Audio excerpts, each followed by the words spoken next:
Shalom, silakan duduk kembali. Saudara, kita akan membaca firman Tuhan dari Injil Lukas pasal 2. Injil Lukas pasal 2 mulai dengan ayat yang ke-8 sampai dengan ayat yang ke-20. Kita akan membacanya dengan berbalasan. Saya membaca ayat 8, saudara 9, dan seterusnya sampai ayat 20. Gembala-gembala. Di daerah itu ada gembala-gembala yang tinggal di padang, menjaga kawanan ternak mereka pada waktu malam. Ayat 9.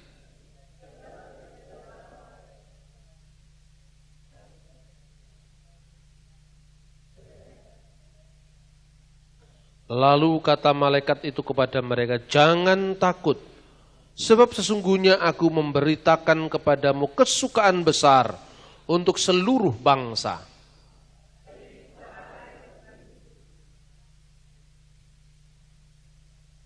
Dan inilah tandanya bagimu, kamu akan menjumpai seorang bayi, dibungkus dengan lampin dan terbaring di dalam palungan."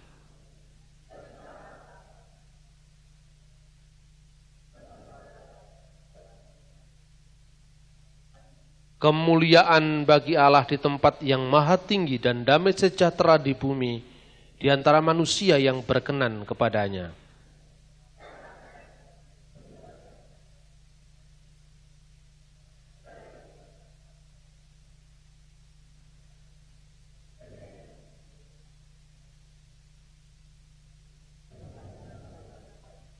Lalu mereka cepat-cepat berangkat dan menjumpai Maria dan Yusuf dan bayi itu yang sedang berbaring di dalam palungan.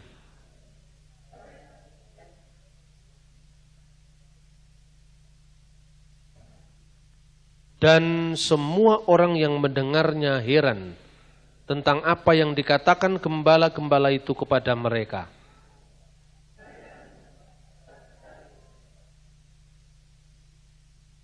Maka kembalilah gembala-gembala itu sambil memuji dan memuliakan Allah karena segala sesuatu yang mereka dengar dan mereka lihat, semuanya sesuai dengan apa yang telah dikatakan kepada mereka.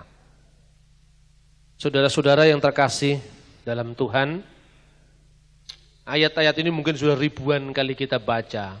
Setiap kali kita merayakan Natal, di situ ada palungan, ada gambar para gembala, ada gambar orang Majus, ada Maria dan sang bayi yang ditunggui oleh Yusuf dan seterusnya.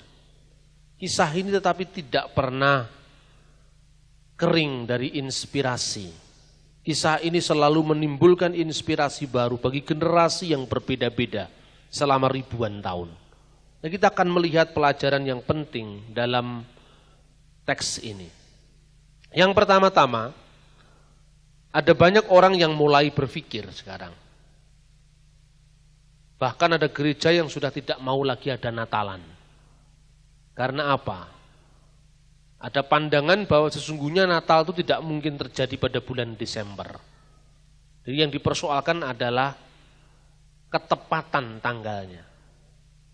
Sebab apa? Di sini menurut mereka ini, ada gembala-gembala di padang yang menggembalakan dombanya.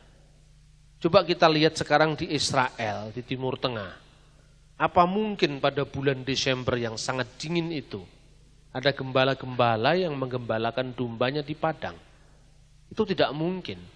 Paling-paling gembala itu hanya bisa menggembalakan dombanya kira-kira pada bulan Oktober paling akhir.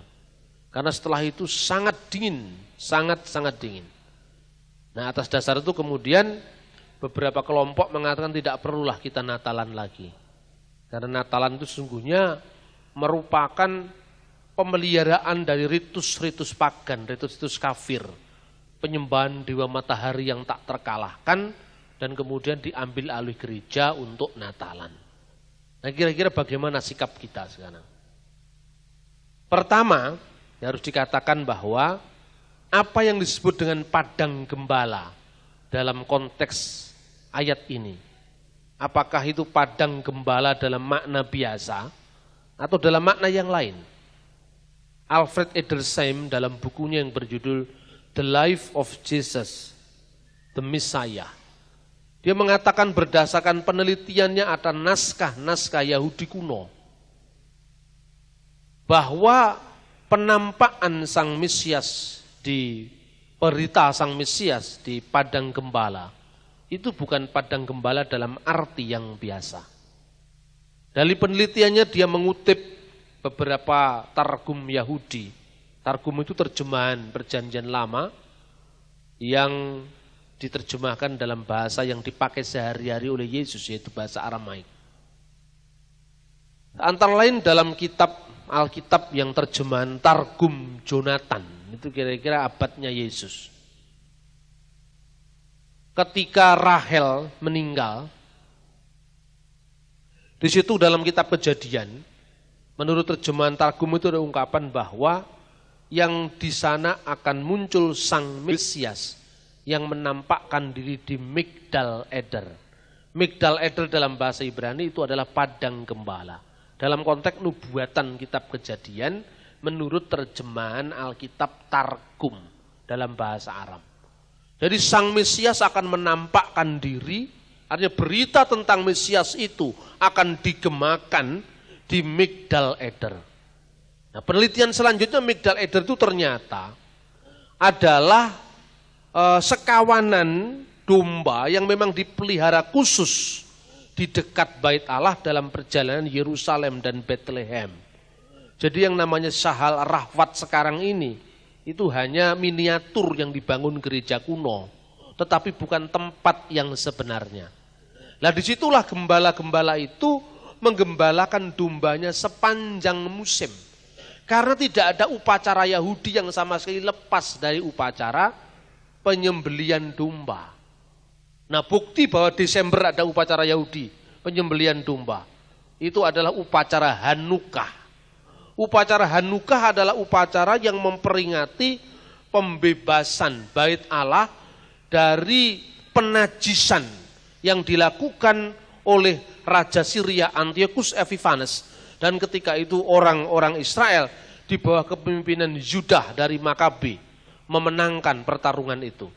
Patung Zeus yang diletakkan di dekat Bait Allah itu kemudian diturunkan kembali. Dan orang-orang Yahudi mengalami kemerdekaannya. Nah, di dalam Injil Yohanes dicatat tentang konteks Yesus ketika berbicara, "Akulah terang dunia. Barang siapa percaya kepadaku, dia tidak berjalan dalam kegelapan, tetapi dia akan memperoleh terang hidup." Itu Yesus ketika menghadiri konteksnya perayaan Hanukah. Sampai hari ini perayaan Hanukah itu ada pada orang Yahudi dan itu tiba pada bulan Tebet atau bulan Desember. Logikanya kalau bulan Desember ada penyembelian korban, berarti harus ada domba yang disiapkan di sepanjang musim, sepanjang tahun. Nah, itu penelitian tentang konteksnya padang gembala. Yang kedua, munculnya saat yang istimewa di mana Allah firman-Nya turun menjadi manusia, tentu itu bukan saat-saat biasa. Itu merupakan sesuatu yang istimewa yang secara khusus. Logikanya dibalik. Apa tidak mungkin Allah menyiapkan suasana yang khusus, yang terang, yang tidak ada hujan pada saat kelahiran putranya di muka bumi? Apa tidak mungkin? Semuanya mungkin. Dan coba perhatikan. Pikiran-pikiran ini muncul dari para teolog di abad-abad lalu yang mengentengkan segala informasi Alkitab yang bersifat historis. Dia menganggap kisah Natal itu sebetulnya hanya merupakan kisah yang punya makna tetapi historisnya belum tentu ada. Ini abad-abad lalu. Tetapi sebenarnya penelitian terbaru tidak lagi seperti itu. Karena dulu orang meragukan eksistensi Pilatus. Ternyata inskripsi Pilatus ditemukan. Orang dulu meragukan eksistensi agnostoteo kepada ilah yang tidak dikenal dalam Kisah Rasul pasal 17 di tempat yang namanya Bukit Mars Areopagus di Athena. Batu prasasti yang dicatat dalam Kisah Para Rasul itu ditemukan. Mestinya pandangan-pandangan abad lalu itu disesuaikan dengan temuan-temuan baru. Bukan kemudian memutlakkan apa yang dulu merupakan sebuah hipotesis sekarang ini yang sudah tidak terbukti. Nah, itu yang pertama. Yang kedua, kitab Talmud juga mencatat. Kitab Talmud itu hukum Yahudi, seperti fikihnya orang Yahudi. yang mencatat ungkapan yang sangat menarik. Di sana ada ungkapan seperti ini. Alu hen bet midbariot. Alu hen midbariot. Ada bulan Tebet. Bulan Tebet itu kira-kira sejajar dengan Desember atau Januari awal. Ada bulan Tebet yang sepanjang tahun cerah, tidak turun hujan. Nah, rujukan Talmud itu kadang-kadang merupakan rekaman dari peristiwa-peristiwa sebelumnya. Misalnya, peristiwa Yesus dilahirkan oleh seorang ibunda yang perawan. Oleh Talmud diambil kisah itu. Tetapi kisah itu dipelesetkan untuk melecehkan umat Kristen. Orang Yahudi itu mengejek Yesus itu ben Pantera, anaknya perwira Romawi yang namanya Pandera. Jadi Maria itu hamil di luar nikah bersama dengan perwira Romawi yang namanya Pantera. Ini legenda Yahudi yang disebut di dalam kitab Talmud, khususnya traktat yang namanya Toledot Jesu, Toldot Yesua. Artinya silsilah Yesus. Nah kemudian ternyata ejekan Yahudi ini plesetan. Pantera itu sesungguhnya diplesetkan dari kata Yunani parthenos, perawan. Jadi kata parthenos diplesetkan jadi pantera. Apa kebiasaan orang Yahudi suka meleset-melesetkan begitu? Ya. Injil kitabnya orang Kristen yang artinya kabar baik. Oleh orang Yahudi diplesetkan jadi evangelion. Aslinya dari evangelion, euangelion, kabar yang baik. Oleh orang Yahudi diplesetkan jadi evangelion, dosa orang-orang pinggiran. Apa yang disebut pinggiran itu Galilea, yang dianggap terlepas dari pusat ortodoksi Yahudi di Yerusalem. Maka Galilea itu orang-orang pinggir. Yesus berkarya di Galilea, wilayah bangsa-bangsa, wilayah Goyim, wilayah Gentile, wilayah bukan Yahudi yang direndahkan di mata orang Yahudi. Jadi evangelion dosa orang-orang pinggiran, Wesefer Hama Al-Sinim, dan kitab orang-orang pengumpat. Itu orang Kristen yang kemudian dikutuk oleh orang Yahudi dalam konsili di kota Yamnia. Terkutuklah orang-orang Kristen, orang-orang Nosrim. Kiranya nama mereka akan segera terhapus dari kitab kehidupan. Nyatanya orang Kristen tidak pernah hilang dari kitab kehidupan. Dia semakin berkembang, sekarang jumlahnya melebihi jumlah orang yang mengutuknya. Amin. Artinya bahwa kutukan itu tidak mempan. Walaupun sampai hari ini orang Yahudi membaca kutukan itu, cuma kata Nosrimnya diganti. Jadi tidak lagi eksplisit Kristen, tetapi kaum penyesat. Orang-orang penyesat itu termasuk orang Kristen, orang Saduki, yang ngutuk orang Parisi gitu loh. Yahudi yang aliran Parisi. Jadi seperti kata evangelion, plesetan dari evangelion, Injil, maka parthenos diplesetkan jadi Pantera. Yesus dianggap anak haram dari perwira Romawi. Nah anehnya, beberapa saat lalu itu ada buku yang ditulis oleh seorang pendeta, namanya itu James Tabor. Dia nulis buku judulnya The Jesus Dynasty, dinasti Yesus. Katanya kuburan Bapak Yesus aslinya ditemukan di Sidon. Nah ini memang sekarang ini banyak orang gila sekarang ini. Termasuk pendetanya juga sinting, sekarang ini banyak. Makanya sekarang ini rumusnya sudah saya kan, ojo kagetan, ojo gumunan, ojo goblok gitu. Maka sekarang gereja harus menekankan pengajaran. Kalau tidak, gereja akan dirongrong oleh ajaran-ajaran yang aneh-aneh ini. Padahal itu sebetulnya merupakan sebuah hipotesis praduga yang tidak terbukti. Nah oleh karena itu jangan kaget kalau orang mengatakan, tidak perlu Natalan. Kalau saya, kenapa harus kagetan seperti itu? Ya kan? Terus pertama, kalau kitab Talmud berbicara tentang bulan Tebet, bulan Desember sepanjang tahun tidak turun hujan, berarti masih sangat dimungkinkan adanya gembala-gembala yang menggembalakan domba di padang. Masih sangat dimungkinkan. Kedua, fenomena pada saat kelahiran Yesus ditandai dengan banyak sekali konstelasi perbintangan. Itulah yang disebut bintang Bethlehem. Di sana disebutkan bahwa kira-kira karena tahun yang sekarang disebut tahun Masehi, Anno Domini, tahun Tuhan kita, ini sebetulnya selisih beberapa tahun cara perhitungannya. Gara-gara apa? Yang salah ngitung itu Paus Gregorius. Sebetulnya selisih itu tahun 2010, itu selisih mungkin 3, 4 atau 5 tahun. Nah, pada kira-kira sebelum kelahiran Yesus itu, artinya sebelum tahun kelahiran Yesus menurut tahun yang diakui sekarang, itu fenomena perbintangan, misalnya penampakan bintang nova, itu tidak hanya dicatat oleh Bapak Gereja awal, tapi dicatat oleh para astronom Cina kuno. Kemudian konstelasi 3 planet, Jupiter, Saturnus, dan Pisces, itu juga terjadi kira-kira pada zaman-zaman kelahiran Yesus itu. Dan itu ditemukan dalam sebuah catatan batu yang ditemukan oleh seorang arkeolog namanya Scannable tahun 1925. Catatan batu Zipar yang di sana dikatakan di dalam bahasa Babel, bahasa Akadia, itu dikatakan mulu baba akaiwanu inajipati. Mulu baba akaiwanu inajipati, yang artinya Jupiter dan Saturnus dalam konstelasi bintang Pisces. Dan itu menunjukkan bahwa ada gangguan alam yang terjadi saat itu. Sehingga kita tidak perlu harus menolak fakta Natal dengan mengatakan Desember tidak mungkin ada gembala, menggembalakan domba di sepanjang musim. Itu kalau situasi normal. Tapi catatan-catatan sejarah membuat banyak situasi tidak normal. Sepanjang tahun ini saja karena letusan gunung-gunung berapi. Jawa tidak normal kan? Yang mestinya hujan tidak hujan. Yang mestinya sudah selesai hujan terus hujan. Coba. Tidak normal sepanjang tahun ini. Itu karena letusan beberapa gunung di Pulau Jawa. Nah, abad-abad kelahiran Yesus itu banyak yang tidak normal dari alam itu.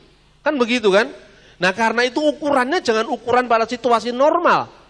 Sebelum tsunami Aceh, saya mau berangkat ke Kairo waktu itu tahun 2003. Saya meninggal Indonesia cukup waktu yang lama, kira-kira 2 tahun lebih. Makanya saya dengan komunitas saya di Malang, komunitas ISCS di Malang, kami mengadakan acara bakar ikan di pantai Laut Selatan, di Sendang Biru waktu itu. Nah, Sendang Biru waktu itu masih indah loh saudara-saudara. Masih indah, dikunjungi banyak orang, tempat penginapannya masih ada. Saya pulang dari Mesir tahun 2005, saya datang ke tempat itu untuk acara yang sama, bakar ikan. Ternyata pantai yang dulu itu sekarang sudah turun jauh ke bawah, kira-kira sampai 15 meter. Semua sudah kotor, dan tempat-tempat yang dulu indah, lautnya sudah turun ke bawah, itu hanya dalam waktu 3 tahun coba. Borobudur itu dulu pernah tenggelam. Tenggelam akibat letusan Gunung Merapi tahun 1006. 3.000 jiwa orang Jawa di Jawa Tengah mati. Dan kerajaan Medang, yang kerajaan Pusendok yang namanya pindah ke Jawa Timur, kerajaan Erlangga. Merapi meletus dahsyat tahun 1006, menenggelamkan satu kerajaan dan pindah ke Jawa Timur. Berapa orang yang ingat akan peristiwa-peristiwa ini? Tidak ingat, itu baru 400 tahun yang lalu, 1000 tahun yang lalu. Belum banyak, Natal itu 2000 tahun, ini baru 1000 tahun, saudara-saudara. Nah, karena itu bukan saya berapologetika membela tradisionalisme gereja, tidak. Tetapi sebelum kita mengemukakan suatu teori, itu cek and recheck dulu dokumennya. Jangan begitu gampang. Satu itu. Kemudian ada bukti dari masa modern. Palestinian Exploration tahun 1883 mencatat suhu curah air hujan pada bulan Desember dan Januari. Catatannya mencengangkan. Pada tahun 1883, ini kondisi normal. Kondisi normal. 1883 itu pada bulan Desember curah hujan mencapai 4,718. Kemudian pada bulan Januari naik 5,479. Itu kondisi normal. Dalam kondisi seperti ini, Memang tidak ada gembala yang menggembalakan domba di padang. Tetapi juga dicatat dalam Palestinian Exploration tahun 1876 ya. Dan 1877 Desember yang biasanya curah hujan 4,7 dan seterusnya 4,7, 4,72 dan seterusnya. Itu Desember hanya mencapai curah hujannya 0,49. 0,49 dari 4, jadi 0, itu tahun 1876. Bulan Januari meningkat sedikit 1,59 sekian. Drastis bulan Februari meningkat 8,750, sangat dingin. Nah, ini tahun baru kira-kira sekitar 200 tahun yang lalu. Tidak ada konstelasi planet, tidak ada fenomena perbintangan, alam bisa berubah. Jadi saya yakin dan saya percaya, ketika firman menjadi manusia, genap saatnya Allah telah menurunkan putranya, mengutus putranya, yang lahir dari seorang perempuan yang tunduk pada hukum Taurat. Dan kita tidak perlu mencari-cari alasan, belum tentu benar. Penanggalan tradisional gereja sekalipun itu kurang, tetapi menurut saya menjadi patokan yang paling akurat. Karena apa? Karena tradisi itu sangat tua. Nah, tapi memang harus dikatakan, Natal memang mungkin ya tidak 25 Desember, mungkin Januari. Masih bisa, karena apa? Sistem kalender gereja itu jumlahnya tidak satu, tapi banyak. Coba, kalender Yahudi sebelum masa pembuangan itu diawali dari pagi hari, jam 6 seperti Indonesia. Tapi ketika pulang pembuangan dari Babel, harinya dihitung dari sore hari, jam 6 sore. Jadi kalau Anda sekarang merayakan Sabat di Yerusalem dan sekitarnya, Jumat jam 6 sore itu sudah masuk Sabat. Nanti Minggu Sabtu jam 6 sore itu sudah masuk hari Minggu. Itu karena penanggalnya pakai penanggalan bulan, Komariah.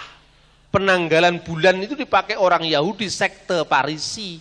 Tapi sekte Eseni yang sampai sekarang meninggalkan bagi kita peninggalan The Dead Sea Scroll, penemuan Alkitab yang usianya 2000 tahun lebih itu pakai penanggalan matahari. Jadi orang Eseni meninggal penanggalan matahari, tetap sebelum pembuangan, orang Parisi mengadakan penanggalan bulan. Terus yang kedua, gereja mula-mula mewarisi penanggalan Yahudi, Parisi penanggalan bulan. Tapi ketika gereja berdiaspora, keluar dari batas-batas keyahudian, Natal ditentukan tidak lewat penanggalan bulan, tapi penanggalan bintang. Lah ini mungkin Anda baru kenal, satu kali kok ada lagi penanggalan bintang. Jadi selama ini kita menyangka bahwa Natal itu pertama kali ditentukan di Roma pada abad ke-4 Masehi, itu salah. Gereja Roma Katolik hanya mengambil penanggalan Natal dari gereja Ortodok Koptik di Mesir yang ditentukan sejak tahun 180-an Masehi, ya. Jadi Natal itu penanggalan pertama ditentukan pada tahun 180 Masehi oleh seorang pemimpin gereja Koptik yang bernama Baba Dimitri, Pop Dimitrius. Di dalam dokumen yang berjudul Koptik Didaskalia Apostolorum. Dalam dokumen itu dikatakan, rayakanlah kelahiran juru selamat kita pada tanggal 29 bulan Kiyah. Bulan Mesir Kiyah. Bulan Mesir ini dipakai penanggalan bintang Sirius yang tahun 1996 akurasinya diakui oleh UNESCO. Lebih akurat ketimbang penanggalan matahari. Karena penanggalan itu tidak punya tahun kabisat sepanjang tahun. Tidak ada sepanjang 4 tahun, tidak pernah ada tahun kabisat. Jadi lebih pasti di penanggalan matahari. Rayakanlah kelahiran dari juru selamat kita setiap tanggal 29 bulan Kiyah yang bertepatan dengan bulan Ibrani Tebet tanggal 24. Bulan Ibrani Tebet itu bulan Ibrani, berarti sekarang penanggalan bintang disesuaikan dengan penanggalan bulan. Kemudian perhitungan selanjutnya, gereja mengadaptasi penanggalan matahari kalender Julian yang dihitung sejak berdirinya kota Roma. Gereja-gereja di timur ortodoks seperti gereja Yunani ortodoks, gereja Armenian ortodoks memakai penanggalan yang lama, penanggalan Julian. Nah, dalam penanggalan Julian tahun Mesir 29 bulan Kiyah ini jatuhnya 7 Januari sampai hari ini. Makanya Natalan itu kalau di Bethlehem ada 25 Desember, ada 7 Januari, ada 19 Januari. Loh kok bisa Pak ada 19? Ada, itu penanggalan matahari Kapadokian yang dipakai oleh gereja Armenia. Kemudian penanggalan gereja Yunani Ortodok namanya penanggalan matahari atau penanggalan Samsiah versi Julian 7 Desember. Sejak abad 15, Paus Gregorius merevisi penanggalan Julian menjadi penanggalan Gregorian. Dan menurut hitungan Gregorian 25 Desember. Ayo sekarang. Mana yang benar? Anda ngitungnya aja mumet kan? Lah kalau ngitungnya mumet kenapa mempersoalkan sekarang? Yang Natalan 7 Januari silahkan, 25 Desember silahkan, gitu aja ndak usah mumet. Karena Anda ngitung tahunnya aja pusing, apalagi mau lihat harinya, tepatnya tanggal berapa. Kira-kira saksi Yehova ngerti enggak yang begini-begini? Saya jamin pasti orang ngerti. Itulah yang namanya keminter. Keminter itu sok tahu. Kemeroh. Jadi apa yang ditulis itu The Book of Kemeroh itu. Saksi Yehova itu, buku-bukunya buku-buku kemeroh semua. Oh Natalan tuh kira-kira bulan Oktober. Itu dihitung pakai penanggalan apa sekarang? Wong dia jenis-jenisnya penanggalannya enggak tahu. Saya, Bambang Nursena, kelahiran saya dicatat menurut tahun hijrah. Tanggal 27 bulan Zulkaizah. Tahun 1383 Hijriah itu tanggalan saya. Saya lahir, ayo sekarang. 27 bulan Dzulkaijah itu setiap tahun bergeser apa enggak? Bergeser. Belum 50 tahun sudah bergeser berapa hari setiap tahunnya? 10 hari, 10 hari, 10 hari. Jadi sebetulnya saya ini kalau ulang tahun memakai tanggal Masehi 31 Maret. Tapi kalau memakai tanggalan bulan usia saya lebih tua daripada usia saya sekarang. Mungkin selisih 4 tahun. Itu baru belum sampai 50 tahun, 46 tahun menurut hitungan tanggalan Masehi usia saya. Kalau hitungan tanggalan bulan 49 tahun, Google salah mencatat 50 tahun, nggak tahu sumbernya dari mana itu. Dari Wikipedia, coba. Ini baru peristiwa yang kira-kira 40 tahun yang lalu, lebih sedikit, bisa geser-geser. Lah kok sekarang orang mempersoalan yang kecil-kecil begini, untuk apa? Saya bilang, Natal ya tetap rayakan, nggak apa-apa. Ini kan penanggalan liturgis, tidak menjadi masalah. Apalagi ketika kita melihat fenomena-fenomena alam yang saya ceritakan. Mungkin Bapak Ibu Saudara mendengar khotbah saya ini pun sudah pusing, apalagi ngitung sendiri, ya kan? Karena itu nggak usah dipersoalkan yang begini. Yang dipersoalkan itu yang lebih bermutu. Nah orang sekarang mulai lagi sekarang di gereja pakai kippah Yahudi, pakai selendang sembayang Yahudi. Kan sekarang gitu modelnya. Tapi yang diambil cuma selendangnya, bahasa Ibraninya enggak tahu juga dia. Ayo sekarang banyak kan sekarang mengatakan, terus kalau sekarang kebaktian di gereja-gereja pakai atribut-atribut Yahudi bawa trompetnya. Yang diwarisi trompetnya bukan teologinya.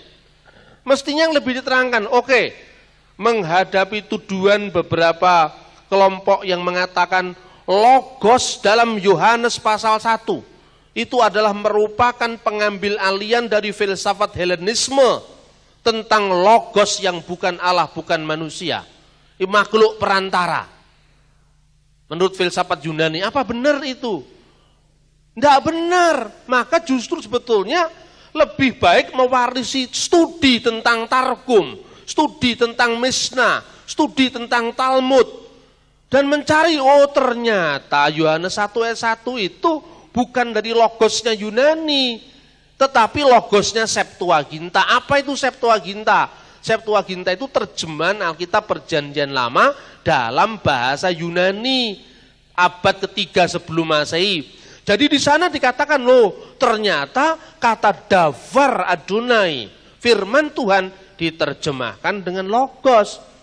Suasana teologis historical background-nya, theological historical background-nya bukan dari filsafat Yunani, tetapi dari Targum. Apa itu Targum? Targum itu adalah the Aramaic Old Testament translation. Bahasa perjanjian lama, terjemahan bahasa Aram, tetapi terjemahan yang sifatnya dinamis. Kalau sekarang mirip dengan Today English version, Today Arabic version, terjemahan Alkitab bahasa Indonesia sehari-hari gitu loh, itu Targum. Tetapi itu bahasanya Yesus sendiri. Nah, bagaimana ketika dia mengatakan Tuhan menampakkan diri kepada Yakub atau kepada Laban? Bagaimana Tuhan menampakkan diri? Tuhan itu roh, Tuhan itu tidak terikat oleh ruang dan waktu. Bagaimana Tuhan menampakkan diri kepada Yakub, kepada Laban?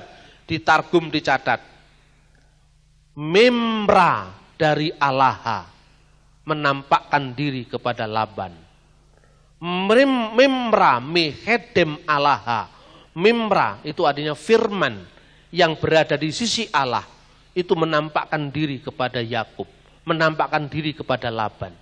Sejauh Tuhan yang adalah roh adanya, Tuhan yang laisa kamat selisaiun, Tuhan yang tan kenoki noyongopo, Tuhan yang tidak bisa diumpamakan seperti apa. Ketika dia berjumpa dengan nabi-nabi, ketika dia menyapa umat, maka Targum menyebut firman-Nya. Firman-Nya datang kepada Musa, firman-Nya datang kepada Abraham, firman-Nya datang kepada Yakub, firman-Nya datang kepada Laban. Jadi sejauh Allah itu dibawa dekat dalam pengalaman umatnya, maka Allah menjadi Memra mehedem Allah. Memra mehedem Allah, firman yang bersama-sama dengan Allah. Memra luat Allah, dan Memra itu adalah Allah sendiri. Itulah yang mendasari Injil Yohanes pasal 1 ayat 1 yang kemudian di teks Yunanikan en arki en hologos ke hologos en prostontion keteos en hologos. Pada mulanya adalah Memra. Memra itu bersama-sama dengan Allah, dan Memra itu adalah Allah. Tidak ada aspek Yunaninya kecuali ungkapan. Lah kalau ungkapan sekarang, logos bahasa Cinanya apa? Tahu. Tapi apakah taunya Injil Yohanes sama dengan tahu tak cingnya Lause? Tidak sama. Begitu juga sekarang dalam bahasa Jawa disebut apa? Logos diterjemahkan Sang Sabdo. Ing kala purwa Sang Sabdo iku ono. Saya bikin suluk pewayangan. Ing kala purwa jumeneng Sang Sabdo. Nah, kalau itu kan gantinya suluk pewayangan yang di Jawa. Tan samar pamoreng sukmo sinukmoyo winahyo ing sepi. Jadi kalau dalangnya saya ganti dengan Injil Yohanes, orang enggak tahu. Itu kan hanya kontekstualisasi, coba bayangan, wayang. Saya itu kepinginnya itu yang aneh-aneh, orang itu tidak pernah mikir. Kalau orang mikir, wah itu kita bikin KKR besar-besaran itu kan, saya nggak pernah mikir gitu. Yang saya pikir bagaimana ya ke depan kita membangun sekolah pedalangan. Jadi untuk orang-orang Jawa itu yang punya minat seni disekolahkan ke Pak Mantep, Pak Mantep masih hidup. Sabetannya bagus gitu, tapi lakonnya saya yang bikin. Misalnya 4 daring wahyu Tritunggal Jati. Itu berkhotbah pada orang semalam suntuk gitu, coba bayangkan. Sekarang Anda khotbah ya kalau di gereja sudah tangi gini-gini. Lihat-lihat itu semalam suntuk. Gereja Katolik baru wayangan ini, Gereja Kristus Raja yang hadir ketua MUI, yang hadir itu semua hadir di situ. Bolak-balik Pak Kristus Pak Mantep mengatakan Kristus Raja, Kristus Raja. Loh itu kan sama dengan bersaksi dengan cara yang elegan. Nah kita tidak pernah banyak berpikir seperti itu karena kita ini bangsa yang suka menjiplak, ya kan? Saya senang kemarin saya diundang bicara di GPI Goshen. Ada siapa itu Diana Nasution, ada penyanyi siapa itu Elo atau siapa namanya. Wah ini semua kok jadinya gini-gini. Saya nggak bisa masuk ini kalau dengan Alfa Omega sudah biasa saya. Tapi kalau suasana terlalu gegap gempita gitu, waduh, gimana saya mulainya dari mana? Ya akhirnya saya nyanyi juga. Nyanyi apa? Nyanyi Arab, saya nyanyi Arab kemarin. Nyanyi itu dari lagu Arab ya, lagu Natal bahasa Arab. Yang sebetulnya itu adaptasi dari kreasi saya sendiri. Beberapa tahun lalu saya ciptakan lagu itu. Cuman saya sekarang itu karena mood saya lebih banyak nulis buku gitu loh. Jadi kalau saya suruh nyanyi agak terganggu, saya lebih banyak nulis buku. Jadi belahan otak saya itu yang lebih berfungsi belahan otak sebelah kiri. Belahan otak sebelah kiri itu yang mikir, kanan itu yang afeksi, yang ngerasa itu agak ditenggelamkan sama saya. Karena manusia itu tidak ada yang Superman. Tidak ada manusia hebat, itu tidak ada. Kalau satu hal, emosinya lebih maju, pinter nyanyi, pinter penyembahan, itu kalau saya rasionya yang lebih maju gitu loh. Karena mengasihi Tuhan itu bukan hanya dengan segenap hati loh saudara. Dengan segenap kekuatan, tapi juga segenap akal budi. Mana ada sekolahnya sekarang? Kan lebih banyak sekolah untuk pemimpin pujian. Sampai ada gelar MA-nya itu di STTB Tani sekarang. Tapi bagaimana sekarang apologetika Kristen? Artinya bukan membela iman sendiri, tapi menjelaskan. Saya mengatakan pada teman-teman di Paramadina, Cak Nur itu seorang moderat. Tetapi dia berbicara tentang Islam secara benar. Lalu apa orang Kristen tidak boleh? Saya seorang moderat, tapi kalau saya meluruskan kesalahpahaman unitarian apa saya tidak boleh? Oh nyatanya mereka salah, kan gitu kan? Harus dong kita meluruskan itu. Jadi dialog dipertentangkan dengan teologi misi. Menurut saya tidak pas itu. Saya ngomong kemarin saya ceritakan kepada Anda ketika saya diundang sebagai saksi ahli di Mahkamah Konstitusi. Saya bilang Sunan Kalijogo juga melakukan penodaan agama. Kalau logika Anda yang bangun seperti itu. Bagaimana mungkin? Kalimosodo itu artinya usada, penyembuhan pada zaman kali juga. Kalimahusada, senjatanya Yudhistira itu. Maka pustaka Kalimahusada rinek kepira. Tomara mangarap-arap itu dalam karya Empu Sedah, abad 11 Masehi. Karya Empu Sedah. Ditulis dalam babat Cirebon. Kalimosodo itu kalimah syahadat. Asyhadu an la ilaha illallah wa asyhadu anna Muhammad Rasulullah.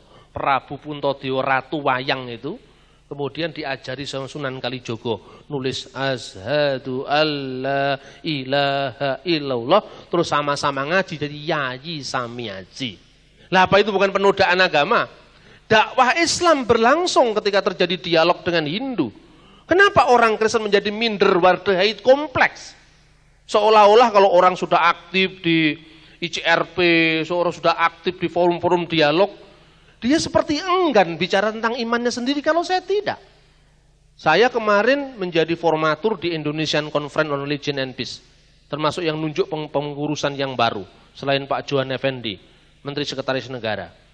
Ketika orang berbicara, ada teman Ahmadiyah, ada teman dari Hari Krishna, ada teman dari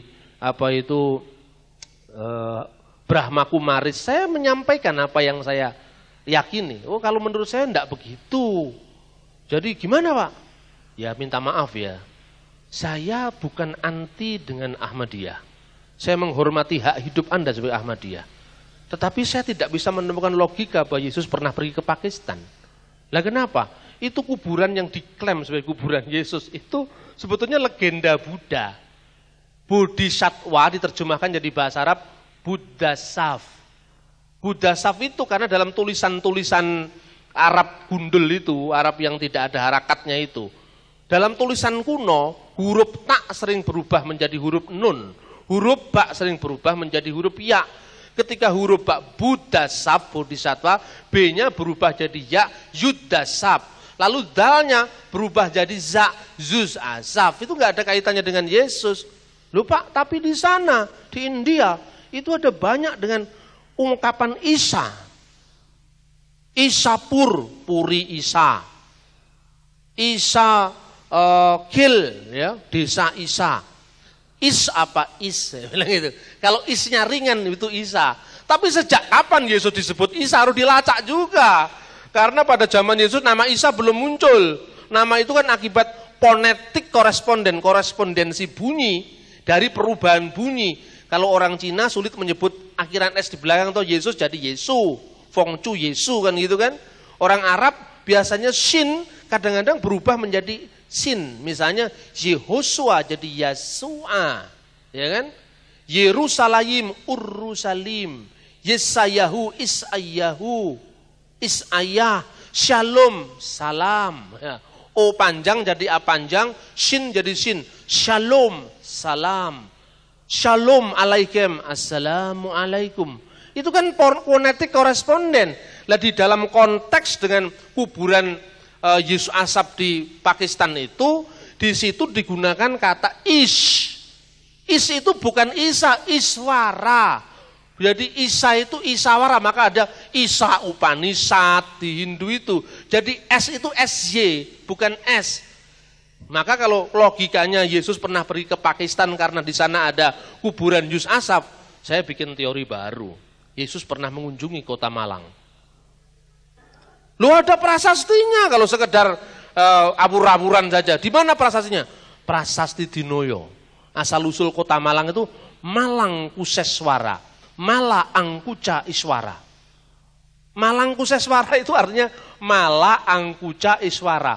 Mala itu jadi bahasa Surabaya sekarang molo. Jo golek molo kon rek. Molo itu penyakit. Angkuca dikalahkan Iswara Batara Siwa.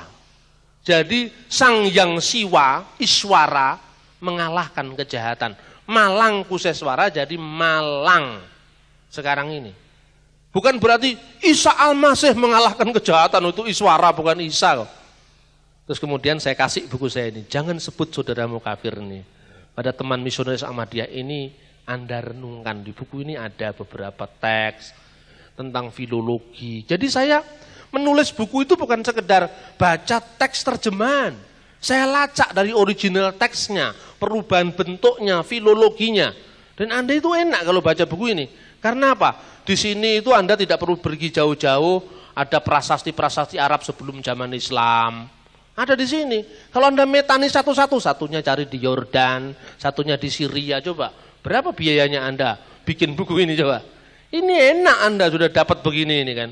Kadang-kadang memang dunia entertain itu tidak fair ya. Kalau ada seorang pembicara intelektual, ada artis. Itu pasti yang dikerubungi artis. Saya ya pergi aja, tidak dikerubungi orang. Tidak apa-apalah. Itu resiko jadi intelektual, menempuh jalan sunyi. Nah, tapi jalan sunyi yang memberkati. Jalan sunyi itu yang memberkati, contohnya apa? Anda membaca Alkitab ini. Anda tahu bagaimana proses penerjemahannya? Ayo sekarang. Para teolog, para pendeta yang menerjemahkan Alkitab di belakang meja. Orang duwe jenengnya orang terkenal gitu. Kalau ceramah angpaunya tidak besar, ya kan? Benar enggak? Jarang-jarang keluar. Dia nerjemahin, coba. Satu teks salah jadi apa ini? Kalau satu teks salah ini misalnya dia keliru ngantuk karena enggak punya duit untuk beli kopi Starbucks, coba gimana kira-kira? Ngantuk satu kali. Satu teks itu warahnya bisa enggak karu-karuan. Misalnya, Saksi Yehova menerjemahkan, in the beginning was the word and the word was with God and the word was a God. Rusak semua, malah jadi Yesus makhluk perantara. Yesus makhluk ciptaan perdana. Itu kan karena salah terjemahan, karena kurang pinter, coba bayangkan. Maka lahirlah yang namanya NW2, New World Translation of the Holy Scripture, yang sering saya gunakan istilah The Gospel of Gumbale Mukyo, versi Saksi Yehova, coba. Tetapi coba kalau Anda lihat pendeta-pendeta yang sering muncul di televisi, gitu, yang tinggal baca, angpaunya lebih besar. Ini bukan soal angpau ini, tapi penghargaan terhadap ilmu. Pada sebuah peradaban dengan tanpa ilmu, peradaban itu akan runtuh. Gereja tanpa ilmu, gereja itu akan runtuh, ditinggalkan orang. Karena apa yang diharapkan? Coba bayangkan, mari kita renungi. Mari semangat Natal yang seperti ini, kita kaji kembali. Saya seringkali memang menempuh jalan yang tidak banyak ditempuh orang lain. Ketika saya nulis buku ini 10 tahun yang lalu saya tulis buku ini. Sekarang masih ada sisanya di belakang. Religi dan religiusitas Bung Karno. Diberi kata pengantar mulai Gus Dur, Guru Soekarno, tokoh-tokoh Islam Ahmad Syafi'i, Ma'arif, Kiai Agil, tokoh-tokoh politik sampai kelompok kebatinan. Memberi kata pengantar pada buku saya. Orang salah paham, Pak Bambang ini apa sih? Nulis kok nulis Bung Karno. Nah coba, padahal Bung Karno itu banyak hal yang perilaku hidupnya diilhami oleh ayat-ayat Injil. Selain Bhagavad Gita dia hafal, dunia wayang dia hafal. Satu-satunya bahasa asing yang tidak dikuasai Bung Karno adalah bahasa Arab. Tetapi karena dia presiden, pemimpin besar revolusi, diberi gelar Dr. Honoris Causa di IAIN di bidang ilmu tauhid. Ketika diberi gelar Dr. Honoris Causa di bidang ilmu tauhid, yang dibaca Injil dan Bhagavad Gita, bukan Al-Quran. Nah, makhluk aneh ini kemudian saya tulis. Loh, orang aneh ini loh yang sekarang menjadi berkat bagi Indonesia. Gereja boleh ada, pura boleh berdampingan dengan masjid, pura boleh berdampingan dengan gereja, karena orang yang spiritualitasnya dianggap aneh. Bung Karno di depan Kongres Muhammadiyah tidak mengutip hadis. Saudara-saudara, jikalau aku teringat akan anak-anak kecil, teringat akan siapa aku, saudara-saudara? Aku teringat akan Yesus van Nazaret. Yesus van Nazaret bersabda, "Bring the kinderen tot mij," biarkanlah anak-anak itu datang kepada aku. Karena dia yang akan memperoleh Koninkrag van God, kerajaan Allah. Nggak canggung itu di depan tokoh-tokoh Muhammadiyah. Kalau sekarang, kalau seorang bupati mau jadi bupati terus, disuruh naik haji, dia tidak siap berbeda, ya kan? Ya, demi supaya kekuasaan, kalau dulu tidak pakai kerudung, sekarang pakai kerudung. Padahal apa artinya kerudung? Dia juga nggak ngerti. Loh, ini kan aneh kan? Jadi banyak penyakit latah yang sekarang ini. Banyak penyakit latah itu karena apa? Hidupnya lebih didorong oleh apa? Kekuasaan, nafsu penguasa, nafsu makan, nafsu tidur, seperti itu yang ada. Manusia kehilangan kemanusiaannya karena ambisinya. Natal mengajarkan kita seperti para gembala yang tulus. Gembala yang tulus. Gembala yang tulus, yang sederhana itu dipilih oleh Tuhan dengan penampakan malaikat itu. Hari ini telah lahir bagimu Kristus Tuhan di kota Daud, Sang Juru Selamat. Kenapa malaikat tidak memilih istana Herodes yang kaya raya, yang diberkati, yang makmur? Kenapa malaikat tidak memilih bait Allah, pusat penyembahan, pusat worship, pusat peradaban Yahudi saat itu? Kenapa dia memilih orang-orang yang kecil, yang terbuang, yang terkapar, yang terhilang dari masyarakat? Jawabannya karena Tuhan memilih kesederhanaan hati. Tuhan memilih ketulusan. Tuhan tidak memilih kemegahan. Jadi gereja sejati adalah gereja, ya adalah hati kita masing-masing yang berserah kepada Tuhan. Lepas ada AC-nya atau tidak ada AC-nya. Itu sebetulnya gereja sejati. Kalau Anda ke gereja ngeluh aja, ini AC-nya kurang dingin. Butuhmu itu butuh hiburan atau butuh ibadah Gusti Allah? Kan begitu saudara-saudara. Maka Natal adalah cerminan sikap kesederhanaan bagi semua orang. Yesus lahir tidak di hotel.